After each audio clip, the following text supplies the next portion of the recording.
Obviously, you're trying to win every game this time of year, but does it feel like a little bit of opportunity lost with Toronto getting blown out in Kansas City?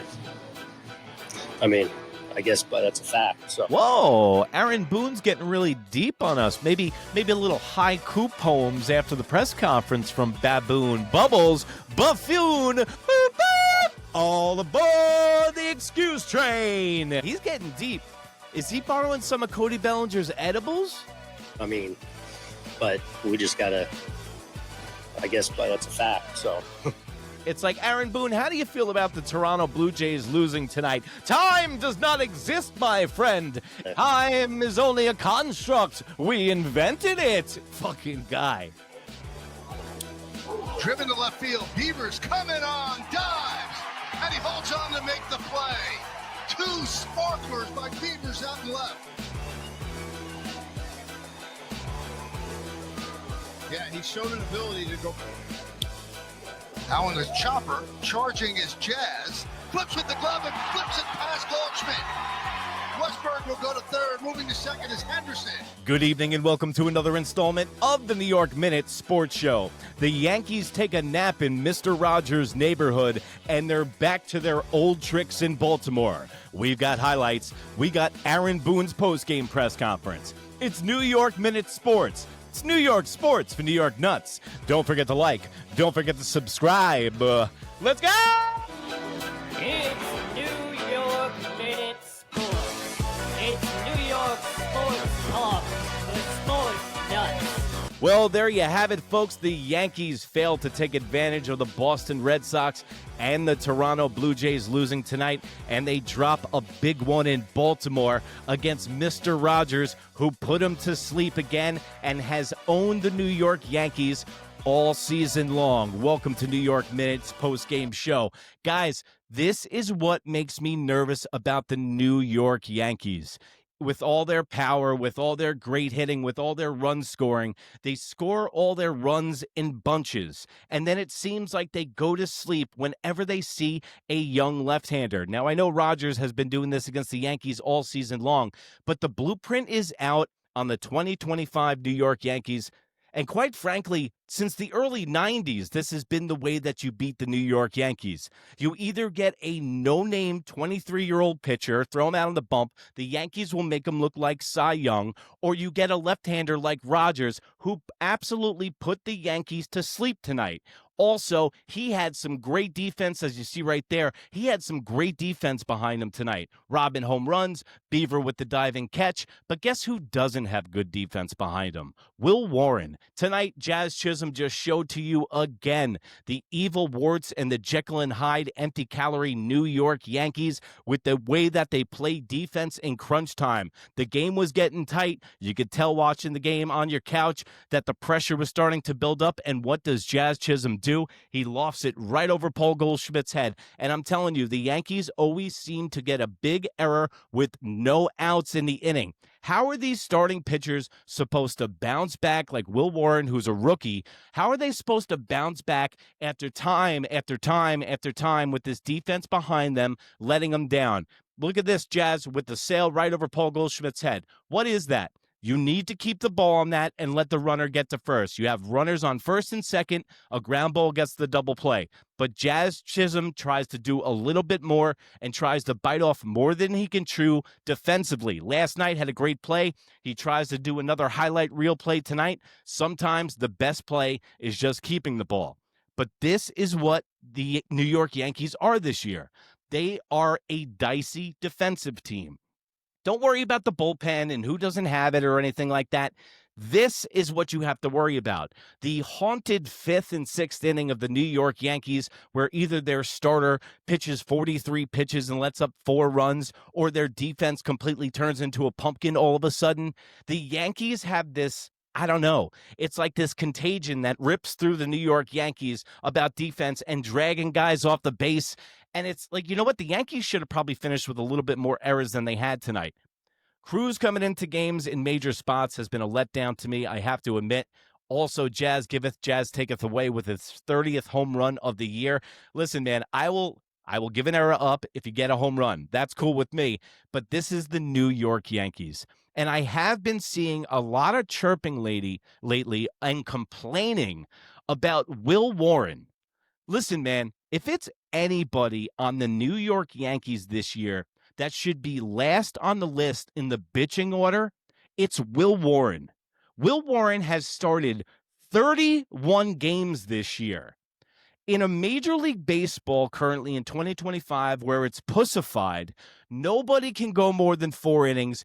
Everybody has Tommy John every other day. People don't want to wear him out. He has been a rented mule by the New York Yankees. He has been not given his props by Aaron Baboon Buffoon, and I don't think he's been given his props by the New York Yankees fans.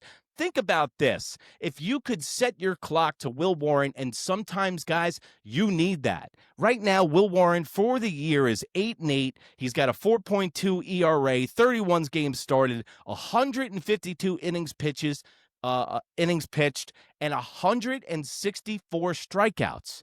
So the guy strikes people out. He leads the league in rookies with strikes thrown. He needs to know how to close out games and stay away from the home run ball. But if you see that, that's how pitchers develop. Not everybody comes into the league and they're Paul Skeens, okay? Look at what happened with Luis Gil, and I'll be happy to give him Clark Schmidt's position last year because it seems like this franchise falls in love with projects like Clark Schmidt, who they fall in love with the farm system and they go bend over backwards to play these guys, kind of like Anthony Volpe. And Will Warren wasn't one of those mostly touted prospects that the Yankees fawn over, so it seems like he doesn't get his props and he gets his roses. Will Warren did nothing wrong tonight, okay? Will Warren let off 1 home run and then his defense let him down. That's what happened tonight. And if you want to look at a major cog and a guy to build on moving forward, it's going to be Will Warren. We're not asking him to be a 1, 2, or even 3 starter in the future. Will Warren could be a 4th starter for this team, and he can be a really good pitcher in the future. Mark my words on the New York Minute Sports Show. When Will Warren blows up next year, I want to see it in the comments section and bring that energy everyone brings when you get on my boy, my adopted son of the year. There he is, Will Warren, and I got a soft spot for him, yes, because he sounds like Mickey Mantle and he looks like Roger Maris, but that's beside the point. Listen, the New York Yankees, it could have been worse tonight. The Baltimore Orioles are playing this game like it's their World Series. They are playing spoiler. They want to piss in the Yankees Cheerios, and tonight they did a good job. Sometimes I get the Baltimore broadcast. That's what I was watching tonight. And boy, do they hate the New York Yankees. And they were calling this game like it was Game 7 of the World Series. So the Orioles had all their ducks in a row. And somebody had said in the comments section also, too, that, you know, they brought up a great point, and I have never brought this up on the show, but they're exactly right. The Yankees have a bullseye on their back every single night. Do you notice that franchises like the Pittsburgh Pirates, the Cincinnati Reds, all these little franchises that make their nut for the whole year when the New York Yankees come in for every single game and they sell out, and a team like the Colorado Rockies, they get up. Every single team that plays the New York Yankees, whether it's in the Bronx or it's on the road, get up to play the New York Yankees. So that is an added pressure to the Yankees, but that's just being wearing the pinstripes. That's just being a New York Yankee. So the Yankees lose tonight. I'm not going to cry over spilled milk. They better bounce back tomorrow night. But then also, getting back to Will Warren, these are where kind of the losses come from, guys. You know, like Rodon, Max Fried, Luis Gil, Cam Schlittler. Those are where those 4 wins should be coming from. Those are your best chances out of the pitching rotation. Will Warren is a 5th starter, and he has immensely helped the New York Yankees. And also, how many times has this guy gotten roughed up and he's stayed in the game so the bullpen wasn't eaten up by Aaron Bubbles Baboon, okay? So the errors in crunch time, there's nothing that we can do about it. All we can do is sit, hope and pray, light candles, hug a tree, and pray to the man upstairs and hope that the New York Yankees don't shoot themselves in the foot, because when they don't shoot themselves in the foot, they're a very good baseball team. Now, let's go to Aaron Boone, Bubbles, Buffoon, Baboons, Excuse Train. Boop, boop. All aboard! Like Rodgers was pretty much as advertised. What were you seeing from your vantage point with the at-bats today? Yeah, I thought he threw the ball well. We didn't pressure him a lot. We ran his count up. We made him work. I thought he was getting some pitches there, especially that kind of glove side. I think I'm going to shit my pants. I agree with Aaron Boone. The Yankees did a much better job of getting the pitch count up. A lot of times this year, like Gossman on the Toronto Blue Jays, you turn around and these guys have like 68 pitches thrown in the 7th inning. So I did notice that in the 6th inning tonight, he was around the 86 pitch count. So the Yankees are getting better. See, that's what it is. That's the 1990s Yankees mentality. When you have a left-hander like that, whether it's Skubal or Valdez or Rodgers tonight, this is what the Yankees need to do. You need to hunker down, you need to get a foxhole mentality, and you need to go, we're working counts all night. We don't give a shit if we don't get a hit until the 4th inning. We got to get this guy out of the game ASAP. You get into the bullpen, and then you roll the dice. Baltimore Orioles bullpen held up their end of the bargain tonight, which they usually don't. But Rodgers has owned the Yankees all year long. I get that. He's a really good pitcher, and he's going to be a star for a long time. But I call it the Pedro Martinez approach. The Randy Johnson, Curt Schilling, whatever you want to call it, those major pitchers in the 90s and the early 2000s, you get them out of the game by fouling balls off, working counts, letting the first pitch come over the plate and not swinging at it, not making one swing out. This is how they're going to get by in the postseason, and you can start to see the Yankees start to implement some of that in their bats and their approach. As September carries on and we get closer to the playoffs, things are going to get tightened up, and they're going to start rehearsing for the postseason. What'd you think of Warren? I thought Will was I thought he threw the ball really well.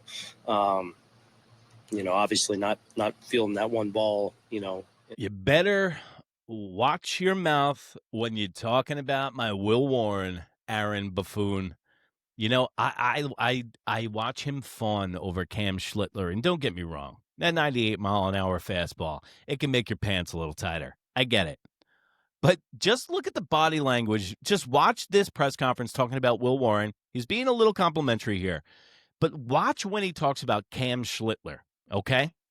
Watch the difference. Just how hard is one like that to swallow as a slow roller and then essentially a jam shot there? Yeah, Timmy came in, does what he does there. He gets the rollover ground ball, and then Westberg just hits the slow roller that you're not going to have a play on. And then I thought he did well even with Henderson. Henderson did a good job.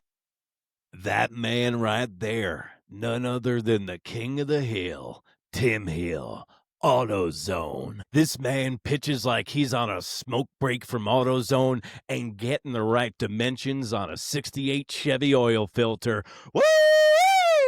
We're going to have to rely on Tim, King of the Hill, this postseason because guess what? You're not going to see Nestor coming in a big spot after not pitching for a month and a half. You're going to see Tim, King of the Hill. I trust guys like Tim Hill and Luke Weaver and Bednar in the bullpen, and Duval is starting to throw his name in the hat because I'm liking to start to see what he's doing. He's got a live fastball. He's got controlled chaos. Just fighting that pitch off and pushing it down the line against him. But Timmy threw the ball well. Jazz turns 30-30. Just what kind of accomplishment? Yeah, I mean, obviously, it's a 30-30, invokes. Last guys to do that, Bobby Bonds, Barry Bonds' father in 1975, and Alfonso Soriano, 2002 and 2003. Dude, I don't think people really understand. Alfonso Soriano on the Yankees could rake. He used to put up biblical numbers, and then he just fell off. I don't know, a little juice, maybe a little juice in the diet maybe helped him out with that. But I'll tell you this, Jazz Chisholm is all natural and joins the 30 home runs and 30 stolen bases. Now, this is a stat. When they had the 20 home runs and 20 stolen bases by a rookie for Anthony Volpe, they were making stats up, okay? When it was a Wednesday and a guy got a triple, it was the first one to do that in 300 years. Yeah, they love making up stats. But this is a solid stat. This has some solid people behind it. That's a great, you know what, man? Let me know in the comments below, should the Yankees re-sign Jazz Chisholm, because it's going to be a pricey tag. You have 3 dudes on this team that you're going to have to make decisions about. Jazz Chisholm, Trent Grisham, and Cody Bellinger. Let me know in the comments below, which one do you want the most, and in descending order, who would you want the least? Things.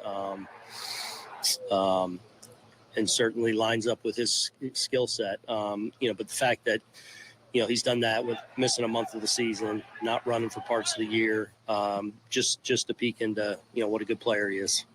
Most with Jazz in his first full season here. I think that he's moving the needle and getting better as a player.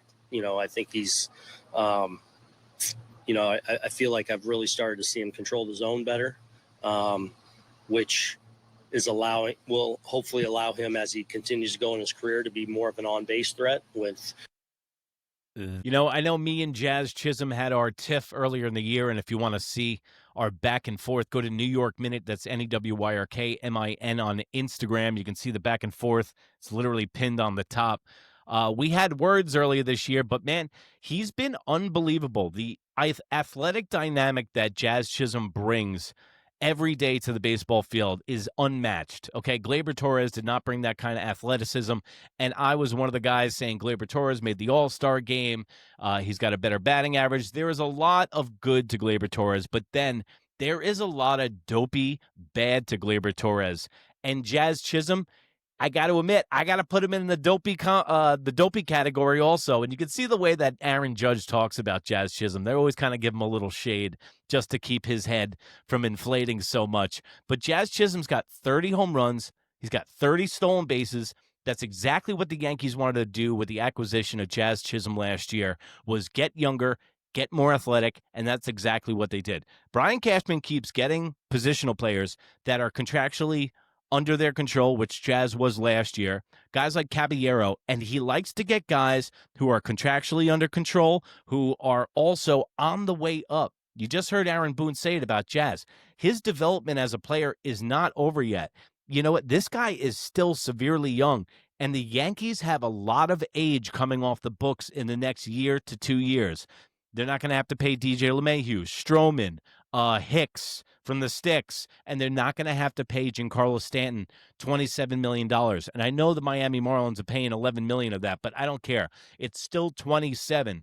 So you'll have a lot of money, a lot of age coming off the books, and then you'll have a rotation of guys who are already taught how to be Yankees, go to a World Series like Jazz Chisholm, hopefully make it back again this year, and that's how you build a sustaining winner. And look at the 2026 probable starting rotation for the New York Yankees. Woo-wee! Talented player. Did you think he had a chance to get transferred, or was that the only way he was going to? Yeah, I think that's the only way he could have done it. He needed to nail it right away, and I think he kind of had to snatch it a little bit a second time, and then once he kind of, double clutch or double hitched, then he probably didn't have a play and would have been better just to eat it. But I think his only play was to do it the way he did it. Yeah, best play of that to eat it. I mean, but that's the major Achilles heel of the New York Yankees this year, is like just silly mistakes. And I hear a lot also on sports talk radio where they're like, the Yankees should be teaching these guys fundamentals. No, you should learn fundamentals in the 6th grade. You should learn fundamentals in high school baseball or in college baseball. They should know fundamentals by that. You should reinforce fundamentals, absolutely. But these guys shouldn't be learning fundamentals when they show up to be a major leaguer. I mean, that doesn't make sense at all. And just obviously you're trying to win every game this time of year, but does it feel like a little bit of opportunity lost with Toronto getting blown out in Kansas City? I mean, I guess, but that's a fact. So, but we just got to. Whoa, Aaron Boone's getting really deep on us. Maybe a little haiku poems after the press conference from Baboon. Bubbles, buffoon with the excuse train. Boop, boop, boop, boop. All aboard the excuse train. Dude, what was that? I'm rewinding that. He's getting deep. Is he borrowing some of Cody Bellinger's edibles? But we just got to, I guess, but that's a fact. So, It's, I mean, tis what but it is. we just gotta. Time is only a construct. We invented it. It's like, Aaron Boone, how do you feel about the Toronto Blue Jays losing tonight? Time does not exist, my friend. It is but a construct. Fucking guy. I mean, every time you lose, it sucks. And every time you win, it's feels good. Like we're working to shake hands and put ourselves in the best possible position heading down. This just in from Aaron Boone. It feels good when you win. It feels bad when you lose. I'm done with this press conference. I'm literally wasting brain cells on it. So there you go, folks. The New York Yankees drop it against the Baltimore Orioles tonight, but you're going to have to get them tomorrow. It's a double-edged sword. Everybody lost in the East.